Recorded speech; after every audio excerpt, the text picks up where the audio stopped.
Então vamos aí para nosso vídeo com outra resolução aí da UEMA, Universidade Estadual do Maranhão, tá? Então, recentemente um incêndio em uma subestação de energia elétrica no estado do Amapá provocou um apagão na capital e deixou cerca de 765 mil pessoas sem luz, certo? Isso foi em 2020, 2021, provavelmente. Os principais impactos do apagão para a população foram, deixa eu só pegar o apontador, foram a falta de água encanada, de água mineral e de gelo. Como não havia como utilizar geladeira, a procura por gelo por toda a cidade foi muito grande. Então, para conservar os alimentos, as pessoas procuravam gelo. E aí vem aí o problema. Uma moradora com necessidade de resfriar 3.000 gramas de água em um recipiente, inicialmente a temperatura de 30 graus, então ela tinha água, uma temperatura alta, 30 graus Celsius, adicionou gelo a menos 20 graus Celsius.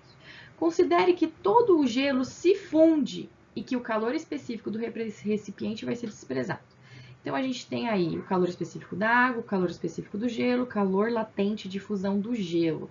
A quantidade, então, quanto gelo que ela usa para resfriar essa massa de 3.000 gramas de água. Então, quanto gelo que ela vai usar para resfriar essa massa de 3.000 gramas de água até a temperatura de 0 graus Celsius, né? Então, a gente tem aí os dados mais importantes, né? A temperatura inicial da água, a temperatura do gelo, a temperatura final desse sistema que vai ser de 0 graus Celsius, tá?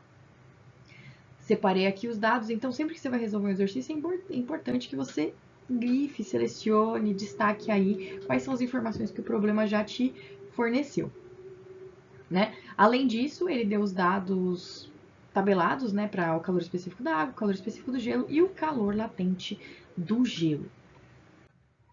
Bom, temos aí um copo com água para ilustrar o nosso problema, mas vamos perceber aí que temos 3 processos acontecendo simultaneamente até que atinjam um equilíbrio. Então, a gente tem que pensar nas transformações que estão acontecendo e igualar isso a zero. Então, os processos que vão entrar em equilíbrio são: o primeiro, a água que vai esfriar, ou seja, a água que vai perder calor.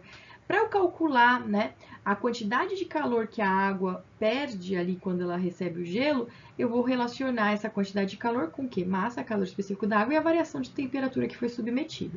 Que ela estava a 30 graus e vai chegar à temperatura final de 0 graus Celsius. Eu tenho também um outro sistema acontecendo, que é o gelo ganhando calor, ou seja, o gelo que eu adicionei ali derretendo. Que inclusive eu não sei qual é a massa, eu quero saber qual que é a massa de gelo, mas eu sei que vai ter gelo perdendo calor, certo?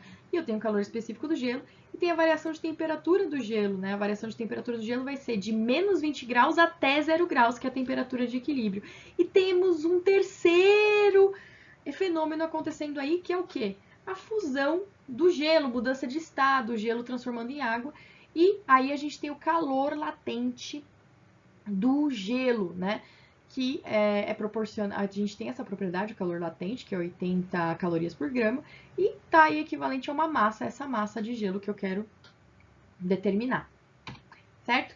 Então, a gente tem aí que a quantidade de energia da água, a quantidade de calor da água, mais a quantidade de calor envolvida no processo aí também de perda, de ganho de calor do gelo, mais ao processo de mudança de estado, gelo virando água, tudo isso é igual a zero, tá?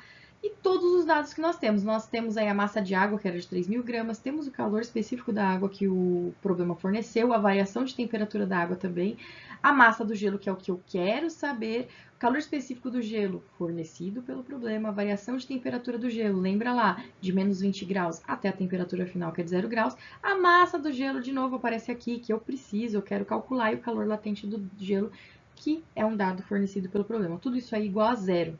Vamos calcular? Então, 3.000, que é a massa da água, vezes 1, que é o calor específico da água, a variação de temperatura da água, temperatura final 0, menos 30 graus, que é a temperatura inicial, mais a massa do gelo que eu não tenho, mas eu tenho o calor específico do gelo, né? Calor específico do gelo, 0,5 graus, vezes a temperatura final do gelo, que vai chegar a 0 graus, menos, né, a temperatura inicial, que é menos 20 graus, então cuidado aí com essas operações com sinais, e mais Aí, a terceira parte, que é a mudança de estado, a massa do gelo vezes 80, que é o calor latente do gelo. Fazendo todos os cálculos, né? Então, um a um, primeiro, a gente está fazendo aqui, essa conta chega a menos 90 mil, mais a massa do gelo vezes 0,5 vezes mais 20 dá 10. Então, a gente fez aqui esse outro cálculo, chega aqui. E massa do gelo vezes 80 a gente copia. Passando o menos 90 mil, né? Menos 90 mil para o outro lado. Operações matemáticas simples. 90 vezes a massa do gelo é igual a 90 mil. Então, a gente tem que a massa de gelo necessária para resfriar 3.000 gramas de água, numa temperatura de 30 graus para a temperatura de 0 graus Celsius, é equivalente a 1.000 gramas de gelo ou 1 quilo de gelo será necessário para resolver esse problema, certo?